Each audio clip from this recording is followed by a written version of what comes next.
आज का हमारा टॉपिक है सेंट्रल ऑर्बिट्स। सेंट्रल ऑर्बिट आपके पास क्या होता है?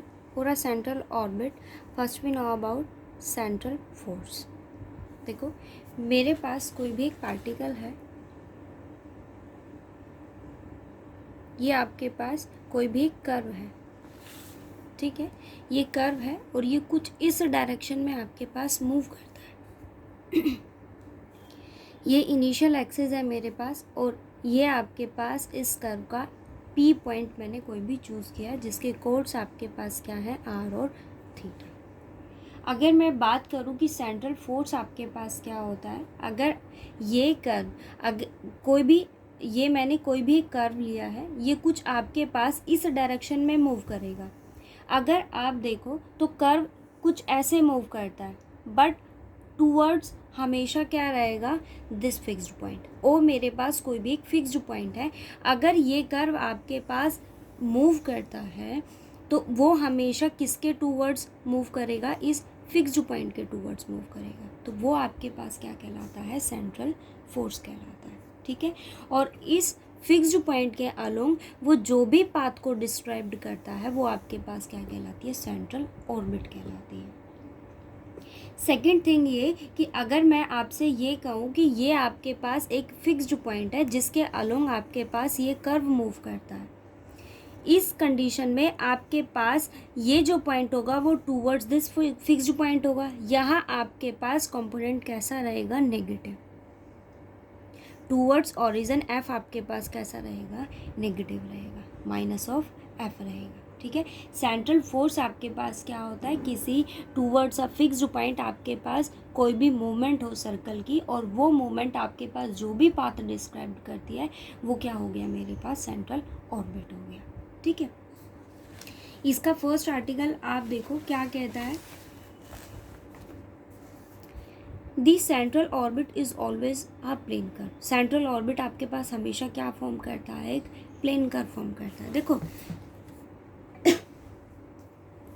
ओ मैंने क्या लिया है, सेंटर लिया है किसका, सेंट्रल फोर्स का। आपके पास कर्व कुछ ऐसे मूव करता है, अगर ये इस डायरेक्शन में मूव करता है, कुछ ऐसे मूव करते हैं, मैं डायरेक्शन की बात नहीं करी, कुछ ऐसे अगर ये मूव करता है, कोई पाथ अगर ये डिस्क्राइब करता है, तो ये वैल्यू आपके पास कुछ ना कुछ होगी। और पी के कोड्स वो क्या ले रहा है, आर और थीटा।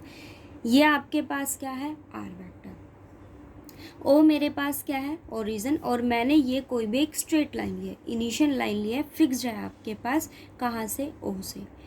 अब P मैंने क्या लिया है, कोई भी एक पोजीशन ली है किसकी, पार्टिकल की, जो आपके पास क्या करता है, मूव करता है, ठीक है। और वो जो पाथ डिस्क्राइब करता है वो आपके पास क्या होगा, सेंट्रल ऑर्बिट होगा। ऑब्वियस सी बात है, अगर उस पार्टिकल की ये कोई पोजीशन है तो यहाँ कुछ ना कुछ टाइम एप्लीकेबल होगा आपके पास। ओपी वेक्टर को मैंने किसका नाम दिया है, आर वेक्टर का। अब आप देखो तो पार्टिकल आपके पास मूव करता है under the action of the central force. किसके अलोंग मूव करता है, इस सेंट्रल फोर्स के अलोंग मूव करता है। सो आपके पास यहाँ जो भी फोर्स एप्लीकेबल है वो सिर्फ किस पर है, अलोंग ओपी वेक्टर। यहाँ परपेंडिकुलर की कोई कंडीशन नहीं है। अगर आप देखो, मैंने आपको कहा ये आपके पास सेंट्रल फोर्स है, इसके अलोंग आपके पास ये पार्टिकल मूव करता है, तो जो पार्टिकल आपके पास मूव कर रहा है वो किसके अलोंग है, ओपी वेक्टर के अलोंग है। परपेंडिकुलर की यहाँ कोई कंडीशन नहीं है। इट मीन्स अगर मैं आपसे कहूँ कि एक्सेलरेशन वेक्टर अलोंग दिस आपके पास क्या फॉर्म करेगा, एक्सेलरेशन की बात करें so d2r/dt² into OP vector equals to zero vector, वो क्या फॉर्म करेगा, ज़ीरो वेक्टर फॉर्म करेगा। और ओपी वेक्टर आपके पास क्या है, d2r vector over dt²। OP vector की वैल्यू मेरे पास क्या है, r vector equals to zero. अब इस इक्वेशन को मैं किस फॉर्म में प्रेजेंट कर सकती हूँ, d2r vector over dt² into r vector plus zero equals to zero. अब आप ये देखो, मैंने आपसे कहा है कि वो इसके अलोंग मूव करता है, सो इस केस में आपके पास d r vector into d r vector आपके पास क्या फॉर्म करेगा, ज़ीरो वेक्टर फॉर्म करेगा। इसकी वैल्यू यहाँ सब्सिट्यूट करेंगे, so d2r/dt² into r vector plus d r vector into equal to 0। अब आप ये देखो तो ये आपके पास टोटल डेरिवेटिव फॉर्म करता है with respect to d r vector by d t into r vector. आप इसको डिफ्रेंशिएट करोगे, यही इक्वेशन आपके पास आएगी इक्वल्स टू 0। इसको अगर हम इंटीग्रेट करते हैं then you get d r vector over d t r vector equals to some constant, और मैंने उसको किसका नाम दिया, एच का नाम दिया। ठीक है, अब आपको पता है अगर मैं आपसे कहूँ स्केलर ट्रिपल प्रोडक्ट की अगर मैं आपसे कंडीशन पूछूँ, सो दो वेक्टर मैंने यहाँ क्या चूज़ किए हैं, सिमिलर चूज़ किए हैं। दो वेक्टर मैंने यहाँ क्या चूज़ किए हैं, सिमिलर चूज़ किए हैं। क्या लिया मैंने, r vector d r vector over d t r vector. इसकी वैल्यू आपके पास क्या होगी, 0। और होता क्या है scalar triple product, r vector dot d r vector over d t into आपके पास क्या है, आर वेक्टर इक्वल टू क्या होगा, 0। और ये आपके पास क्या फॉर्म करता है, some constant r vector into h equals to 0। आप यहाँ देखो तो दो वेक्टर्स का आपके पास डॉट प्रोडक्ट क्या है, 0। It means r vector is perpendicular to some scalar. Okay, ये आपको शो करना था। और देखो स्टेटमेंट के अकॉर्डिंग आपको ये बताना था कि वो आपके पास क्या फॉर्म करते हैं, एक प्लेन कर्व। और अगर आप इस कंडीशन को देखो तो वो आपके पास शो क्या कर रहा है कि सेंट्रल ऑर्बिट आपके पास क्या होता है, एक प्लेन कर्व। ओके, नेक्स्ट देखो आर्टिकल मोस्ट इंपॉर्टेंट है, differential equation of a central orbit. वही कंडीशन मैंने यहाँ ली है। देखो क्या चूज़ मैंने यहाँ किया है, ये जो डिफरेंशियल इक्वेशन है इसी के बिहाफ पर आपके पास आर्टिकल जो भी आगे होंगे वो हम इसी के बिहाफ पर करेंगे। इसके क्वेश्चंस भी टोटली इसी बिहाफ पर होंगे। ठीक है, देखो क्या है सेंट्रल ऑर्बिट, मैंने ये ओ कोई भी एक फिक्स्ड पॉइंट चूज़ किया है। इसके अलोंग आपके पास ये पार्टिकल मूव करता है। पी आपके पास उस पार्टिकल की कोई पोजीशन होगी। ऑब्वियस है अगर वो पार्टिकल मूव कर रहा है और कोई पार्टिकल अगर आप ले रहे हो तो उसका कुछ ना कुछ मास होगा। सो मैंने यहाँ क्या चूज़ किया है कि एम उसका क्या है, मास, और वो टूवर्ड्स दिस है तो वहाँ पर आपके पास एफ जो सेंट्रल फोर्स है वो कैसा रहेगा, नेगेटिव रहेगा, माइनस ऑफ एफ। ठीक है, और एफ जो आपके पास है एक्सेलरेशन है वो कैसा रहेगा, इसके अलोंग रहेगा। ठीक है, देखो हमने पढ़ा था आगे रेडियल एक्सेलरेशन, ट्रांसवर्स एक्सेलरेशन। तो अगर मैं रेडियल की बात करूँ तो रेडियल की कंडीशन आपके पास क्या होती है, वो हमेशा क्या होता है, टूवर्ड्स ओरिजिन ना। टूवर्ड्स ओरिजिन आपके पास हमेशा क्या काम करता है, रेडियल एक्सेलरेशन काम करता है। और अगर मैं आपसे कहूँ कि ट्रांसवर्स एक्सेलरेशन क्या होता है तो वो कंडीशन हम कैसे चेक करते हैं, एट अ राइट एंगल जहाँ थीटा आपके पास इंक्रीज होता है उसकी कंडीशन भी वही होती है। बट अगर आप यहाँ देखो तो पार्टिकल आपके पास किसके अलोंग मूव कर रहा है, इस ओपी वेक्टर के अलोंग ही तो मूव कर रहा है ना। यहाँ आपके पास ट्रांसवर्स की मतलब मैं अगर बात करूँ 90 की या परपेंडिकुलर की तो उसकी कोई कंडीशन नहीं है, क्योंकि पार्टिकल मूव ही किसके अलोंग करता है, इस ओपी वेक्टर के अलोंग करता है। सो उस कंडीशन में आपके पास रेडियल एक्सेलरेशन क्या फॉर्म करेगा, रेडियल एक्सेलरेशन आपके पास इक्वेशन होती क्या है,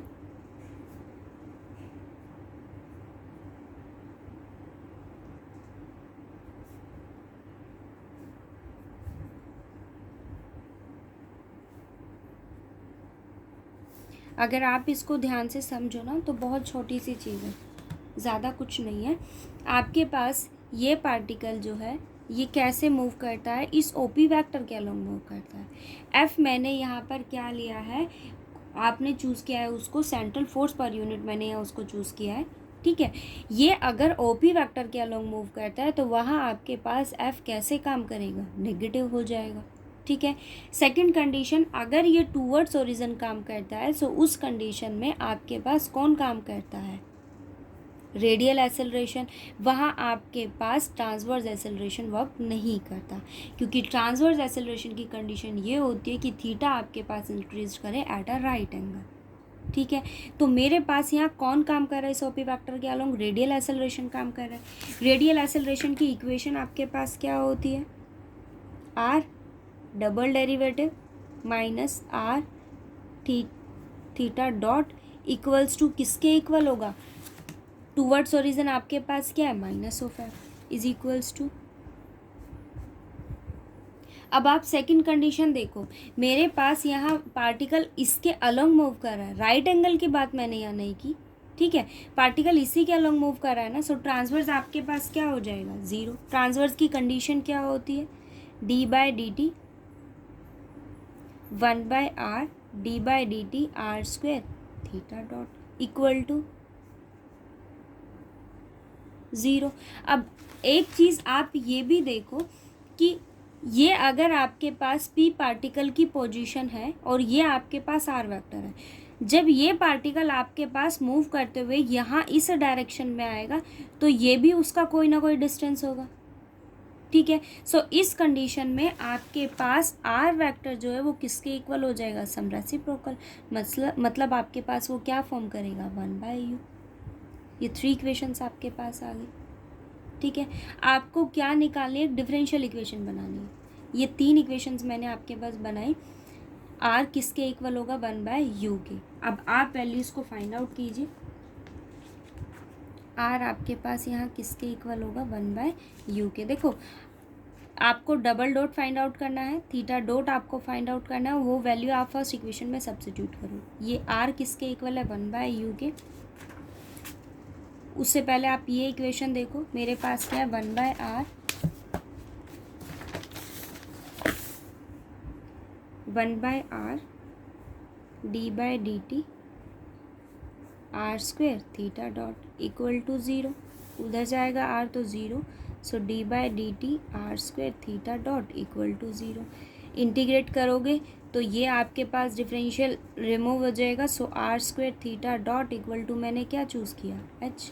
it means theta dot equals to h by r square, okay. और 1/r आपके पास क्या फॉर्म करता है, u, ठीक है। थीटा डॉट हमने निकाला, अब आप फाइंड आउट कीजिए किसको, r डबल डॉट को। r आपके पास क्या है, 1/u। आप इसको डिफरेंशिएट कीजिए, d r by d t equals to -1/u square और d u by d t. मैंने क्या किया यहाँ पर, थीटा से मल्टीप्लाई किया और थीटा से ही डिवाइड कर दिया, ओके।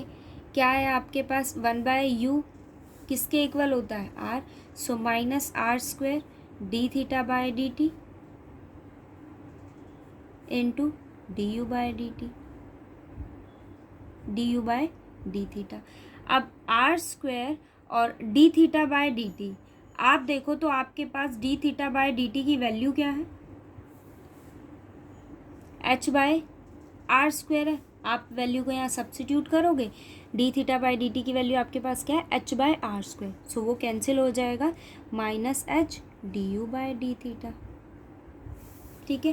अगेन डिफरेंशिएट करो क्योंकि मुझे क्या फाइंड आउट करना है, double derivative. You have d r by d t equals to -h d u by d theta, okay. Again differentiate करेंगे, so d two r by d t square equal to -h d two u by d theta square into d theta by d t. अब आप value डाल दीजिए d theta by d t की, d theta by d t हमारे पास क्या है, h by r square, ठीक है। सो आपके पास वैल्यू क्या आ गई, 1/r -h square u square d two u by d theta square, ठीक है। और मेरे पास रेडियल एक्सेलरेशन क्या है, d two r by d t square -r d theta by d t whole square equals to -m। आप अब सबकी वैल्यूज़ को यहाँ सब्स्टिट्यूट करो, d two r by d t square आपके पास क्या है, -h square u square d two u by d theta square. Are की वैल्यू क्या है, 1/u और d theta by d T आपके पास क्या है, h यू स्क्वेयर, ठीक है। और इसका होल स्क्वायर करेंगे तो h square u raise to power 4 equal to -f। क्या कॉमन आ रहा है यहाँ से, h square u square common लिया, नेगेटिव साइन दोनों साइड से कैंसिल हो जाएगा, ये भी नेगेटिव है ये भी नेगेटिव है, so d two u by d theta square plus u equal to so you have d2u by d theta square plus u equal to f by h square u square. ये आपके पास differential equation हो गई over central orbit. Okay, इसमें अगर आपको कोई doubt हो तो बताना।